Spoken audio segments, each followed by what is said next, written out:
आज सुबोध की दूसरी बहन की शादी थी। सुबोध की 2 बहनें थी। एक का नाम निर्मला था, दूसरी बहन का नाम मधु था। सुबोध को प्यार से उसकी माँ और बहन सरजू बुलाया करती थी। उसकी दूसरी बहन सरजू से 5 साल बड़ी थी। आज सरजू की दूसरी बहन मधु की बड़ी धूमधाम से बारात आई थी। उस बारात के अंदर ही सरजू को एक लड़की पर नजर पड़ी जिसका नाम चारू था। वह बारात में ही आई हुई थी। शायद दूल्हे वालों की दूर की रिश्तेदार थी और बहुत ही खूबसूरत थी जो उसे देखता देखता ही रह जाता। वह 2nd ईयर में पढ़ाई कर रही थी। शायद उसके लिए भी रिश्ता तलाश किया जा रहा था। शादी हो गई, सब लोग चले गए। सरजू की बहन मधु की विदाई हो गई।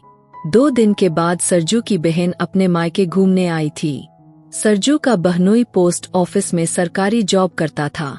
सरजू भी मल्टीनेशनल कंपनी में मैनेजर पद पर था और उसकी हाल ही में नौकरी लगी थी। सैलरी भी अच्छी खासी थी। इधर सरजू की मां अकेली थी। वह भी सरजू के लिए रिश्ता तलाश कर रही थी। सरजू की मां ने अपने दामाद से कहा कि अब मैं अपने बेटे के लिए रिश्ता तलाश करना चाहती हूँ क्योंकि मैं अकेली हो गई हूँ। मुझसे अब घर नहीं संभाला जाता। कोई पढ़ी लिखी समझदार लड़की हो तो बताना। अपने सरजू की शादी करनी है। उसके दामाद ने कहा, ठीक है, मैं इस बात को अपने ध्यान में रखूंगा। अगर मेरे जानकारी में कोई लड़की शादी के लिए होगी तो मैं जरूर सरजू का रिश्ता लेकर आऊंगा और इसकी शादी भी करवाऊंगा। यह मेरी जिम्मेदारी है। आप चिंता ना करें और बहुत जल्दी ही मैं आपको बता दूंगा। सरजू की मां भी चुप हो गई। वह भी जल्द से जल्द सरजू की शादी कर देना चाहती थी क्योंकि वह अपनी जिम्मेदारी से मुक्त होना चाहती थी। मधु के ससुराल में उसकी बहुत तारीफ होती थी। वह बहुत अच्छी लड़की थी। अपने सास ससुर की बहुत सेवा करती थी। अपने पति का भी बहुत ध्यान रखती थी। मधु की हर जगह तारीफ हो रही थी। तभी उसके बहनोई ने चारू की बात की थी। चारू उनके दूर के रिश्तेदार की बेटी थी। उसके लिए रिश्ता तलाश किया जा रहा था। चारू की फैमिली को तो वह बहुत अच्छे से जानती थी। चारू से भी कई बार मिल चुके थे, तो ऐसी कोई बात नहीं थी। मधु के कान में यह बात पड़ी तो मधु को चारू बहुत पसंद आई थी। अब मधु को यह बात अपनी माँ से बतानी थी। मधु के पिता नहीं थे, इसलिए यह जिम्मेदारी उसने अपने सर पर ले ली थी। उसने चारू की बात अपनी माँ से बताई थी और सरजू से भी। सरजू को भी कोई ऐतराज नहीं था क्योंकि सरजू ने चारू को मधु के शादी में देखा था और उसे वह बहुत पसंद आई थी और तभी से उसके दिल में वह लड़की जम गई थी। इधर चारू के माँ बाप उसके लिए लड़का तलाश कर रहे थे और जब उन्हें पता चला यह मधु का भाई है तो उन्हें भी इस रिश्ते से कोई ऐतराज नहीं हुआ। सरजू भी बहुत अच्छा लड़का था, हैंडसम भी था और अच्छा पैसा कमा रहा था और सरजू का घर मकान भी अच्छा था। दोनों तरफ से बात चल पड़ी थी। जब चारू के कान तक यह बात गई, चारू अपने माँ बाप से कई बार बता चुकी थी उसे शादी नहीं करनी। वह 2 भाइयों के बीच में इकलौती बहन थी। माँ बाप ज्यादा ही उसे लाड प्यार करते थे, लेकिन उसके माँ बाप का कहना था कि बेटी कितनी भी लाडली हो लेकिन उसे पराए घर तो जाना ही पड़ता है। एक दिन उसकी शादी करनी ही होती है।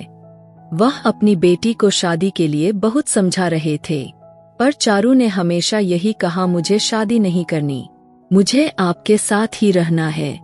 उसके माँ बाप ने उसकी एक ना सुनी।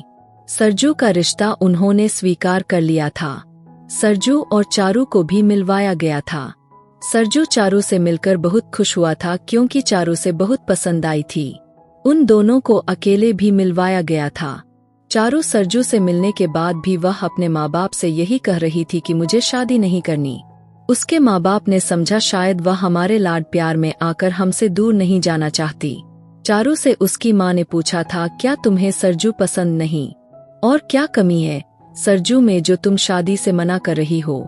चारू ने एक शब्द भी ना कहा, बस कहा कि सरजू तो ठीक है, उसमें कोई कमी नहीं है, पर मैं शादी नहीं करना चाहती। उसके घर में चारू की एक भी बात नहीं सुनी गई थी। सगाई की डेट रख दी गई थी। सरजू तो फूले नहीं समा रहा था। उसे पहली नजर में ही चारू से मोहब्बत हो गई थी। सगाई होने के बाद चारू का नंबर सरजू ने कैसे भी करके अपने मोबाइल में सेव कर लिया था।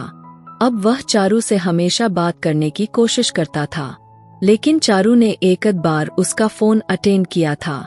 चारू की बातों से सरजू को जरा भी महसूस नहीं हुआ था कि चारू उससे मोहब्बत नहीं करती और यह शादी नहीं करना चाहती। 6 महीने के बाद चारू और सरजू की शादी थी। सरजू इसी वजह से अब चारू से ज्यादा बात नहीं करना चाहता था। उसने बस यह तय कर लिया था कि मेरी शादी हो जाएगी तो चारू मेरी होगी और मैं जब चाहे उसे अपनी मोहब्बत का दास्तान सुना सकता हूँ। चारू और सरजू की शादी हो गई। चारू की जिंदगी में सरजू आ चुका था। चारू के माता पिता भी यह बात भूल चुके थे कि चारू ने इस शादी के लिए कितनी बार उन्हें मना कर चुकी थी, लेकिन उन लोगों ने एक बार भी इस बात को सीरियसली नहीं लिया था। उन्हें तो बस सरजू से चारू की शादी करनी थी। उन्हें सरजू बहुत पसंद आया था। सरजू भी चारू को बहुत चाहता था। जब घूंघट लिए चारू उसके कमरे में बैठी थी, सरजू आज बहुत खुश था।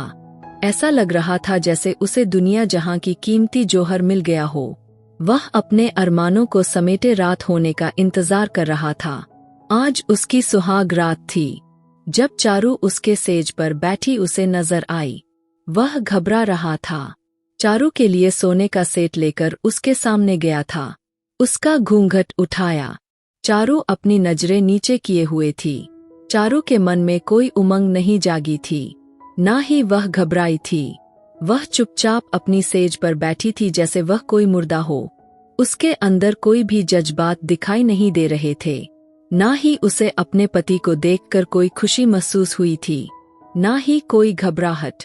सरजू ने सोने का हाथ डब्बे से निकालकर उसके गर्दन में पहनाया तो चारू ने उसके पैर छूनी चाही, पर सरजू ने पैर छूने के बजाय उसको अपने सीने में लगा लिया और उसे फूलों भरी सेज पर लेकर बिस्तर पर गिर गया। चारू ने ऐसा कोई रिएक्ट नहीं किया था। वह चुपचाप बिस्तर पर पड़ी रही। सरजू तो चारू को पाकर यह भूल चुका था। आखिर चारू ऐसा रिएक्ट क्यों कर रही है? वह धीरे से चारू के दुपट्टे को उतारता। उसे प्यार से सेज पर सुला चुका था और एक एक करके उसके कपड़ों को उसके तन से अलग कर रहा था। वह उसे आधी रात तक बस चूमता ही रहा। वह सिर्फ एक जिंदा लाश की तरह बिस्तर पर पड़ी रही। कोई भी रिएक्ट नहीं कर रही थी, ना ही उससे आनाकानी कर रही थी। जब सरजू ने अपना हक वसूल किया और जब सुबह हुई तब चारू नहा धोकर बिस्तर पर बैठी थी।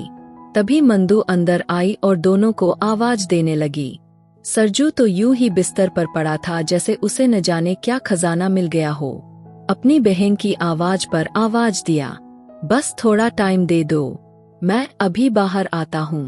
तभी उसे अपने बगल में बैठी चारू दिखाई दी जो नहा धोकर बहुत ही खूबसूरत दिखाई दे रही थी।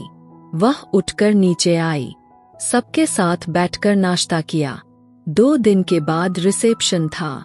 चारू को अपने मायके चले जाना था। यही सोचकर सरजू का दिल बहुत धड़क रहा था। वह एक पल भी चारू से दूर नहीं जाना चाहता था।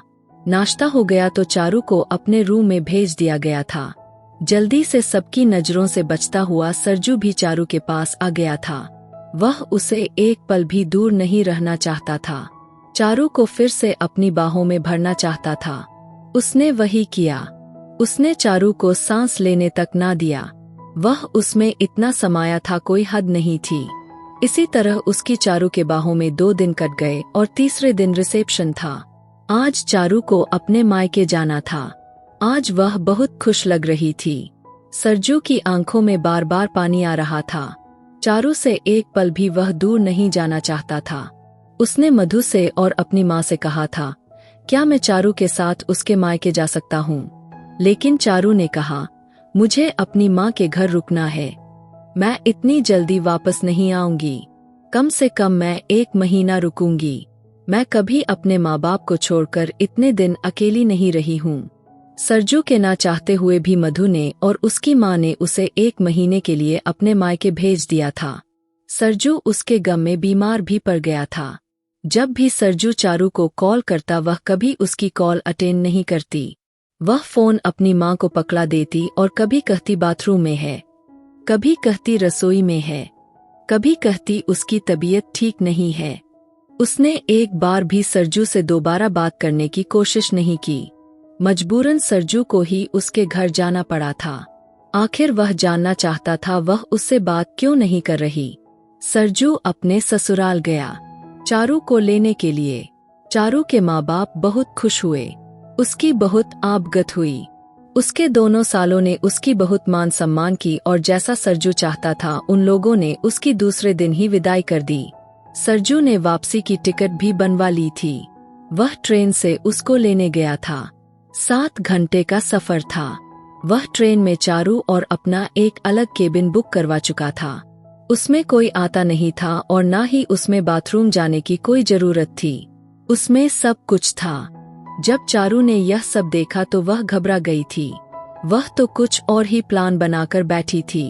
जब उसे पता चला कि इस डिब्बे से बाहर कहीं नहीं जा सकती तब उसने एक ऐसी चीज की मांग की कि उसे ट्रेन से उतरकर उसकी इच्छा पूरी करनी थी। उसने कहा कि सरजू निहालगर के समोसे बहुत अच्छे होते हैं और गर्म गर्म तो बहुत ही अच्छे होते हैं। मैं चाहती हूँ आप मेरे लिए उतरकर यहाँ से समोसे लाएं। तुरंत उसकी बात मान गया।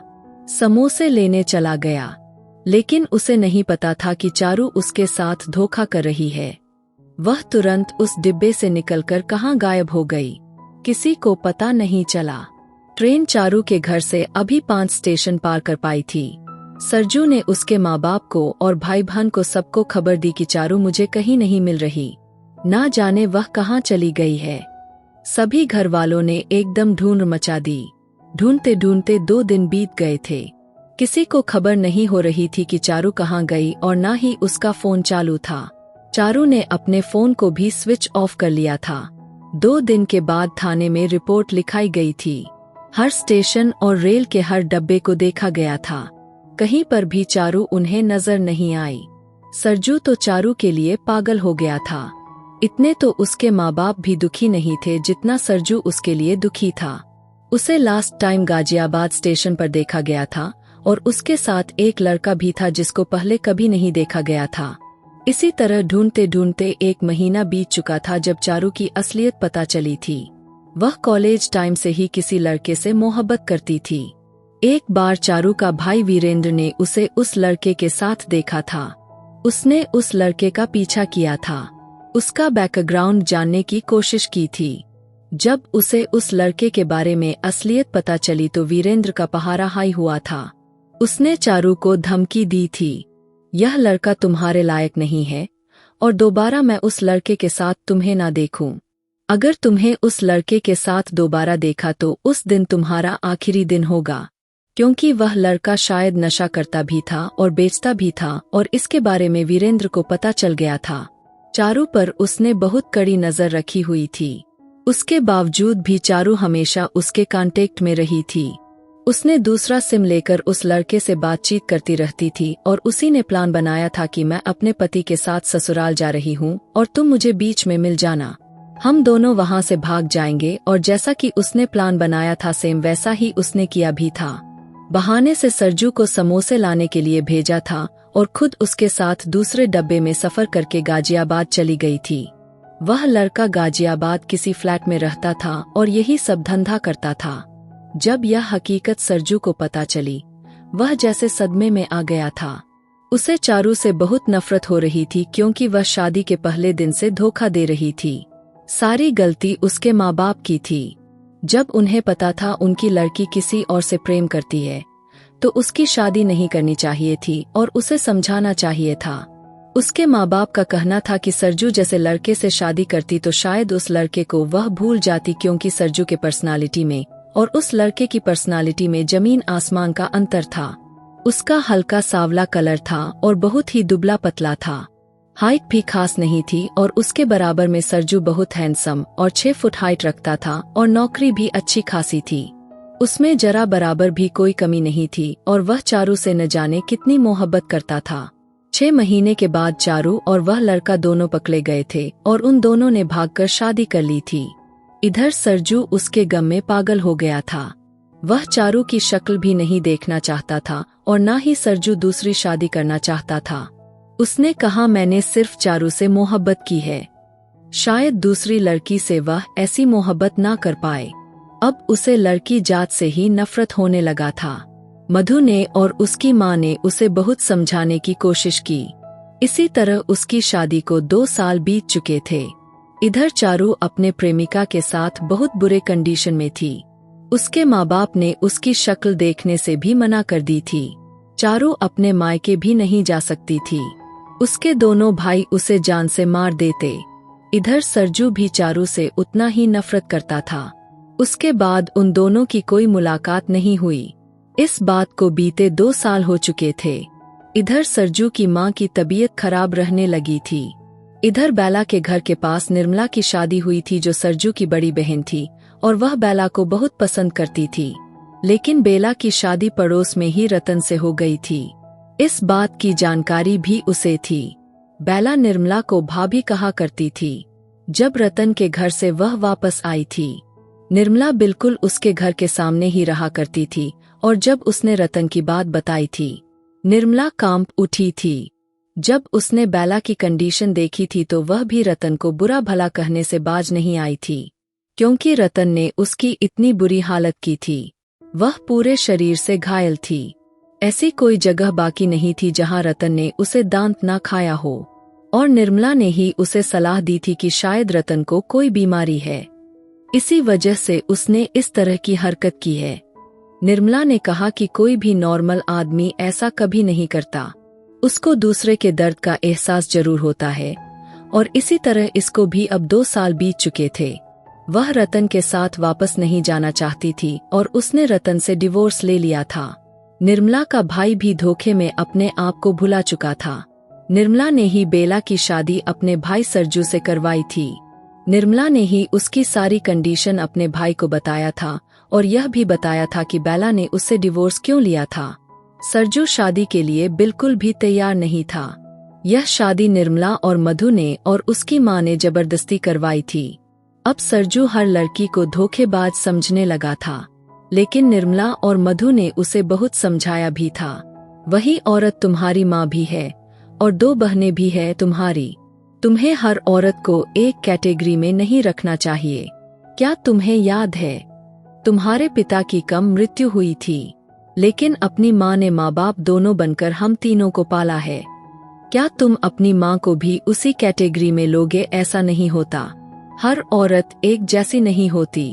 तभी निर्मला ने रतन की कहानी उसे सुनाई और कहा कि वह लड़की भी यही सोचती है, हर मर्द एक जैसा होता है।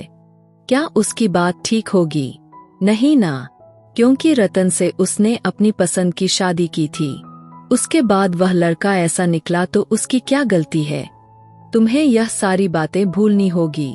एक बात को पकड़कर इंसान जम नहीं जाता, उसे आगे बढ़ना चाहिए। जो हुआ शायद तुम्हारी किस्मत में लिखा था और उसे भूलना भी बहुत जरूरी है।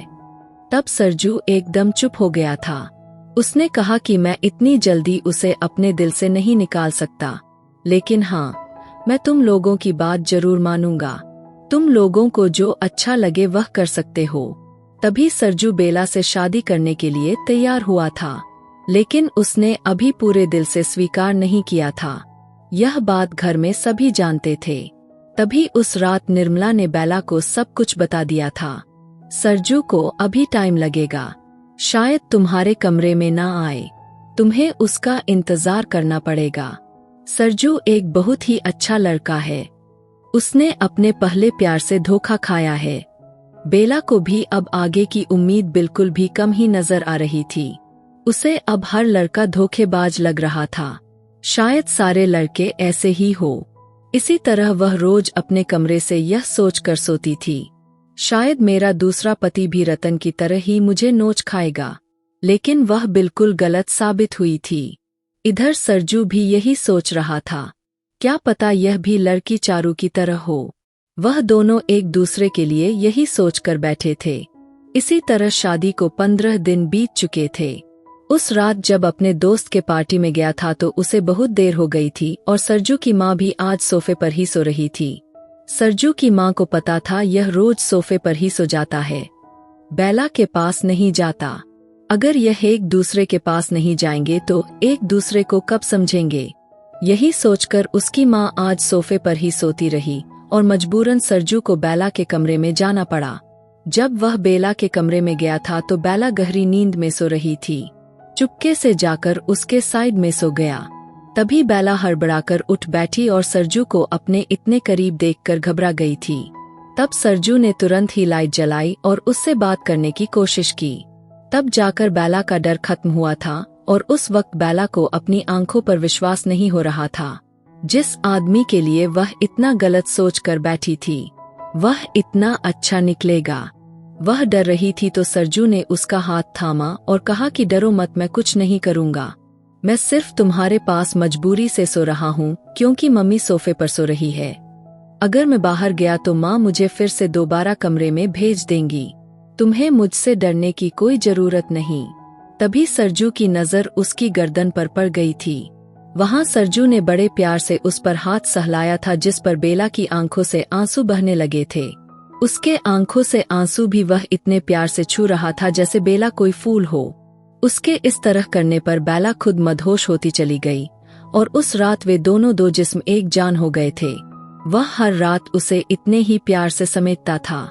अब जब भी सरजू अंदर जाता तो पहले बेला ही शुरुआत करती थी, क्योंकि सरजू की मोहब्बत उसे बहुत पसंद आती थी। वह दीवानी हो जाती थी। इसी तरह बेला सरजू से मोहब्बत करने लगी थी और सरजू भी धीरे धीरे चारू को भूलने लगा था। इधर जब भी बेला अपने मायके जाती तो रतन उसे मिलना चाहता था। एक दिन वह अपने नंद निर्मला के घर गई थी और वहीं पर रतन भी आया हुआ था। उन दोनों का आमना सामना हुआ था। सरजू भी उसके साथ ही था। तभी रतन ने उससे माफी मांगी थी और कहा था कि तुमने सच कहा था, मैं बीमार हूँ और मैं अपना इलाज भी करा रहा हूँ। हो सके तो तुम मुझे माफ कर देना। मैं इसलिए तुमसे मिलना चाहता था। मैं तुम्हें खोने के बाद बहुत अधूरा हो गया था और दोबारा तुम्हें पाना चाहता था। उसके लिए मुझे इलाज की जरूरत थी और मेरे इलाज में काफी समय लगता। उसके बाद तुमने शादी कर ली थी। उसके बाद भी मेरे मन में लालच था। मैं तुम्हें हर हाल में पाना चाहता था। लेकिन मुझे जब पता चला कि तुम सरजू से मोहब्बत करने लगी हो और सरजू भी तुम्हें उतना ही चाहता है, तो मैं तुम्हारी खुशी में खुश हूँ और तुम्हें अपने दिल से तो नहीं निकाल सकता, लेकिन मैं तुमसे माफी मांगना चाहता हूँ। क्या तुम मुझे इसी जन्म में माफ कर दोगी? वैसे भी अगर तुमने मुझे माफ नहीं किया तो भगवान भी मुझे कभी माफ नहीं करेंगे। और क्या पता मैं बीमार हूँ और तुम मुझे माफ कर दो तो मैं ठीक भी हो जाऊं। मैंने रतन को माफ कर दिया था क्योंकि मेरे पति ने मुझे इशारा किया था कि कोई बात नहीं, उसे माफ कर दो। जब वह तुमसे माफी मांग रहा है तो माफ करने में कोई हर्ज नहीं है। उस दिन मैं रतन से मिलकर घबरा गई थी। मुझे ऐसा लग रहा था कहीं वह मुझसे नाराज ना हो जाए। सरजू सच में बहुत अच्छे इंसान हैं। जब हम घर लौटे तो मेरी बड़ी नंद मधु आई हुई थी। उसके देवर की शादी थी और हम सबको इनवाइट किया गया था। निर्मला को भी इनवाइट किया गया था। हम सारे मिलकर मधु के घर शादी में गए हुए थे। रास्ते में ही सरजू चारू से टकरा गया था। शायद वह रे पर कुछ सब्जियां रखकर बेच रही थी और उसके साथ छोटे छोटे दो बच्चे बैठे हुए थे। जब साथ लगे रे से सरजू कुछ फल ले रहा था, तभी चारू उसके सीने से जा लगी। उसकी हालत देखकर सरजू बिल्कुल घबरा गया था। वह बहुत बुरे हालत में थी। चारू के प्रेमिका की मौत हो गई थी। वह बहुत नशा करता था। उसको बहुत मारता पीटता भी था। उसके दो बच्चे हो गए थे, जो दोनों ही लड़कियां थी। अब वह दर दर की ठोकरें खा रही थी और इन सब हालत की वह खुद ही जिम्मेदार थी। तभी मधु ने उसकी हालत देखी और उसके माँ बाप को खबर दी। माँ बाप औलाद के दुख में तड़प उठते हैं। उन लोगों ने चारू को माफ कर दिया था और उसके बच्चे और चारू को अपना लिया था। चारू पढ़ी लिखी थी। वह स्कूल में बच्चे को पढ़ाने लगी थी। सरजू से तो वह माफी पहले मांग चुकी थी। सरजू ने भी चारू को माफ कर दिया था। उसे उसके कर्मों की सजा मिल चुकी थी। इधर रतन का भी इलाज चल रहा था। सरजू और बेला अपनी जिंदगी में बहुत ज्यादा बिजी हो गए थे। वह अपने बच्चों को पाल रहे थे। सरजू अपनी पत्नी बेला से बहुत मोहब्बत करने लगा था। यह थी इन सब की प्रेम कहानी। आपको इसका दूसरा भाग कैसा लगा कमेंट में जरूर बताना। सरजू और चारू की प्रेम कहानी कैसी लगी? इस कहानी का पहला भाग इस वीडियो के कैप्शन में मिल जाएगा। आप वहां से देख सकते हैं। और मेरी वीडियो आप कहीं से भी देखते हैं कमेंट में अपने शहर और राज्य का नाम जरूर बताइए। मुझे आप लोगों के कमेंट पढ़ने में बहुत आनंद आता है और उन सभी का मैं बहुत बहुत धन्यवाद करना चाहती हूँ जो लोग मेरी वीडियो को देखते हैं, लाइक करते हैं और शेयर करते हैं। अगर आपको आज की कहानी पसंद आई है तो वीडियो को जरूर लाइक कीजिएगा और अपने दोस्तों के साथ शेयर भी कीजिएगा। और हाँ, अगर आपने अभी तक हमारे चैनल को सब्सक्राइब नहीं किया है तो जरूर सब्सक्राइब कर लें। मिलते हैं हम अपनी कल की एक और नई दिलचस्प कहानी के साथ। मुझ पर सदा अपना प्यार और स्नेह बनाए रखें। सभी को मेरा प्यार भरा नमस्कार दोस्तों। खुश रहें, स्वस्थ रहें, मस्त रहें।